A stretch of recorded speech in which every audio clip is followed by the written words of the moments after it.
This video is well overdue. I want to share my full review of the Hug Me Tight sweater by TeploKnitwear, especially as a beginner knitter. This is the third thing I've ever knit, so I want to talk about the pattern, the yarn, the care, and the wear, and just share what I've learned along the way. It's kind of crazy how much this pattern had blown up on TikTok when I started posting about my process. There were a lot of people, especially non-knitters, that were interested in it just because it looked a little crazy. It reminded me of one of those 90s bubble tops that really expanded out. But this is what it looks like. So it actually used to look much more skinny. If there was anyone else that was following this journey on TikTok, you'll know that it was looking really teeny tiny. There were a lot of jokes about this probably fitting more of a wiener dog than an actual person. So when I would try it on, people were pretty intrigued that it actually fit, which I want to explain. So firstly, I want to talk about the pattern itself. So the pattern was relatively easy to follow. There were a couple of things that I didn't know going into it, which I try to push myself to try things that I am not fully well versed in yet, just so that, I actually am learning new things along the way and I am expanding upon my skills. So some of the things that I learned was, obviously this is a 2x2 rib. I knew what that was going into it, knit stitches, purl stitches, pretty straightforward. If you started with a step-by-step sweater by Florence Miller, you already know how to do a rib, just every other in that case, but you understand what a rib is.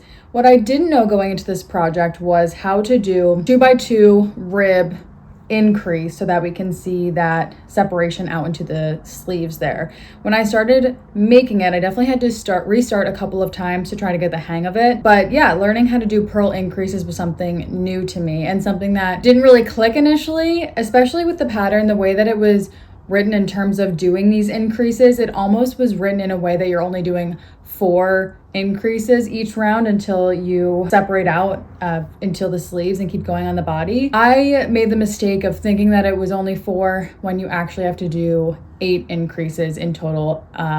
I'm pretty sure it's like every other round when you get to it. So I just want to call that out. It reads almost as if it's 4, but it really is 8. And I don't know if there's anyone else that has already made this pattern yet, but I wonder if you also kind of thought the same thing when you were working through it. One thing I do want to call out, which I think was the only downside of this pattern, and especially as a beginner knitter, is that purl increases, they kind of have some bigger holes to them, if you can kind of see that, especially in the back when it pulls.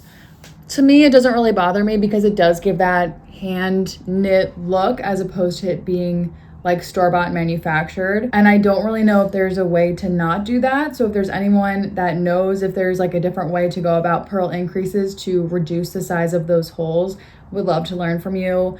If you could put a comment below or plug in a YouTube video or something that might have a helpful tip. But that is just something that I noticed and something that someone else might experience too as you do this pattern. Other than that, I didn't start with a swatch for this project just because I really didn't know, especially as a beginner knitter. With the stretch of this project, I wasn't sure how I was supposed to block the swatch, if I had to expand it into its final form. I also learned the term negative ease. That is really in terms of how much it's going to stretch out from its resting position. Kind of just put it in God's hands, to be honest. I don't really love making a swatch. I just want to get right into the project. I just feel like you can probably block to your measurements most of the time if you're working with yarn that is very close to the yarn that is being used in the actual pattern. I will talk about this yarn in a moment, but I did not start with a swatch. I really just trusted the process. And I just kept going with it. So this pattern, all in all, aside from that little blip in figuring out how to do purl increases, was very straightforward. You really just do 2x2 rib for the entirety of the sleeves and the body. And I will say that something else I learned was how to do a stretchy bind off. In a previous project, I learned how to do a 2x2 Italian bind off for a cuff or a sleeve or just the bottom of a hem for a different sweater. But for this one, I did a stretchy bind off. I followed a YouTube tutorial from a YouTuber called the Blue Mouse Knits. So I might link that in the comments just so that if anyone else ends up going and making this pattern, you can go and see the video that I watched as I binded this off. This is for the sleeves. It called for double pointed needles. I'm sure you could do them with shorties, but the circumference is really small for this sleeve just because of that negative ease. So I don't know if you can find cables that are that short or if you like doing a magic circle. I don't love doing a magic circle, so I did go the double pointed needle route, which I had never done before.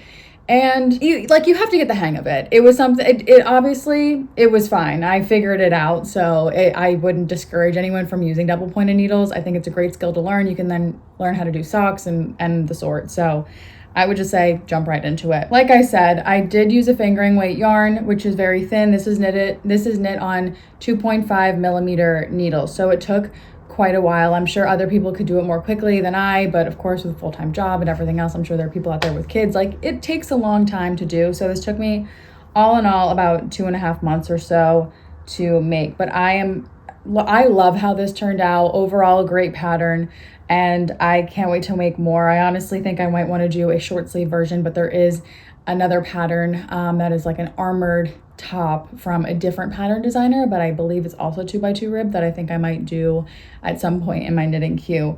But I do love this. I wish I would have finished it when there was a little bit more cooler weather around the corner.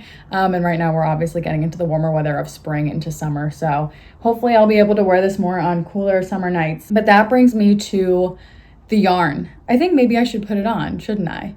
Maybe I should finish this video with myself wearing it so you all can actually see what it looks like on. Okay, I'll be right back. All right, this is better, I think. Actually, before I get into the yarn, I want to talk about the measurements, what I actually did, or my modifications rather. So I followed a size small, and for the most part. So in terms of like the number of increases in the initial cast on, the number of stitches, I followed a size small. I also followed a size small up until the edge of the sleeve over here, or I guess the beginning of the sleeve.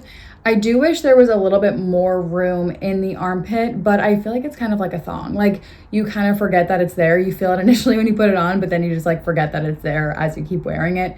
And overall, it's very comfortable. It's a very comfortable fit that of modifications that I did. In terms of the length of the top, I followed a size extra small just because I don't have too much going on up here where I feel like it would expand, where I'd want more length to pull it down. With that said, though, I do want to call out, it's nice because, I mean, this pattern doesn't have German short rows.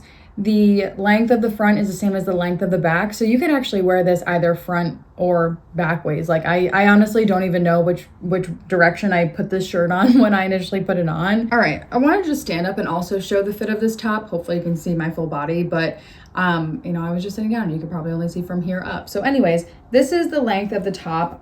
You obviously can go as long as you wanted to. This, I just feel like it was perfect to hit me, not in a way where I'd have to tuck it in too much. I wear a lot of high-waisted jeans. These are more of like a mid-rise, and I think it hits this perfectly, where it's just like a little bit loose, but there's still like enough room for me to like lift my arms and everything. So I didn't want it to be too long. I also didn't want to be like too cropped either. So the full length of this, I believe, is 56 centimeters while you're knitting. Otherwise, I followed the length of the extra small, the general cast on as a size small, and then in terms of the sleeves, I followed a size medium large, extra large. I will say I really didn't need to do that because it expands so much. I almost wish I hadn't, just so it would be like a little bit tighter, but it's fine regardless. Like, I'm glad that with how it turned out, I think it's fine with the way that I did it, and it's very, very comfortable. All right, now let's get into the yarn. So I'm using malabrigo sock yarn in the color 121 Marte.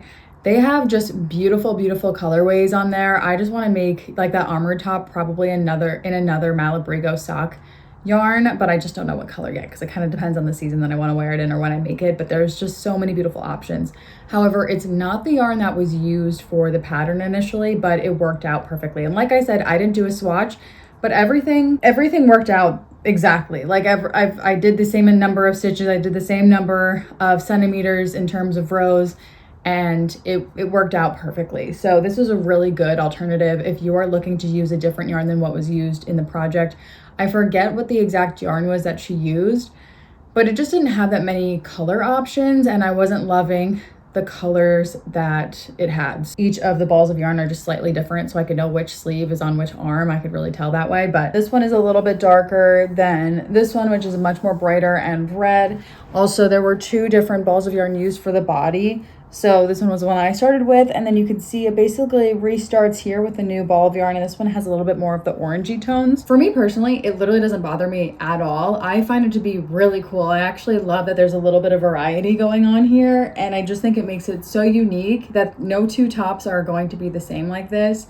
I love it. I love it so much. I love this yarn overall. I think it's just such a great blend and such a good colorway. So I don't know if that discourages you from using the malabrigo sock yarn or specifically this color, but for me personally, it almost encourages me to keep using it just because I love seeing the difference between them, and I just think it gives it a really cool effect. Now, in terms of the care of this top, like I said, this is a superwash wool, and I had put out a video on TikTok to learn more about superwash and if you can actually wash them like the yarn says that you can.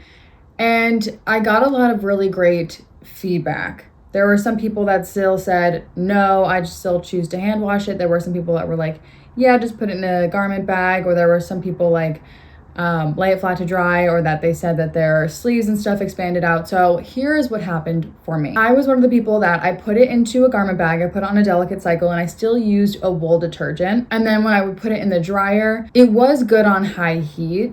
I did realize that like if I left it a little bit damp because I didn't want to put it on super high heat, then the sleeves certainly stretch out a little bit, and to shrink it back to size, I put it on high heat and it's done great. I've washed it twice now. There's no sign of pilling. There's no sign of color fade at all. There was no bleeding into the garment bag, which is white. So I think this was a great yarn to use and it worked out really well. I'm not going to try to wash it that often just because I really want to care for this top, and I am one of those people that's like kind of a germaphobe.